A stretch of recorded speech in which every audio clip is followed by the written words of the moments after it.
One of the worst flu seasons in recent memory happening throughout the country. It's hitting hard in Southwest Florida.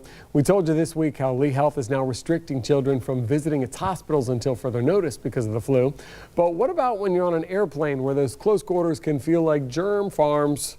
For In Your Corner is Carl Fortier talking to travelers at Southwest Florida International Airport about the steps they're taking to keep themselves flu-free. Carl? Well, there's no telling where somebody might catch the flu bug, but when you're on a plane, you're in a closed area for several hours with a good chance that someone else on board has the flu. Some travelers sharing their tips with us on how they try to avoid the flu when they fly.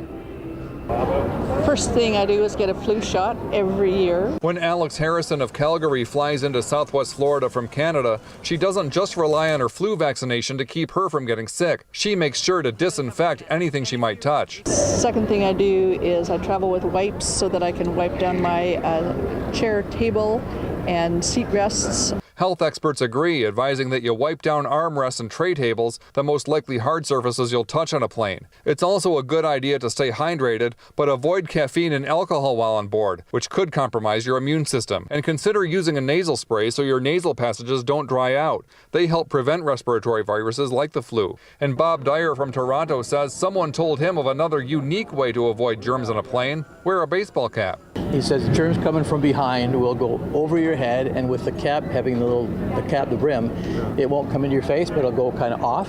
Now, whether or not that's true, I don't know, but I'm not going to take any chances for the sake of a hat. So, Bill Hammond from Cincinnati says his way of staying flu-free on a plane is pretty simple. I just think you need to wash your hands and take vitamins and try to not get coughed on. Now, you might also want to avoid touching the seat pocket in front of you. There's a good chance it hasn't been cleaned in a while. The U.S. Centers for Disease Control says that the current flu epidemic in part was caused by people spreading the virus while traveling over the holidays. At RSW, Carl Fortier, Fox 4, In Your Corner. All right.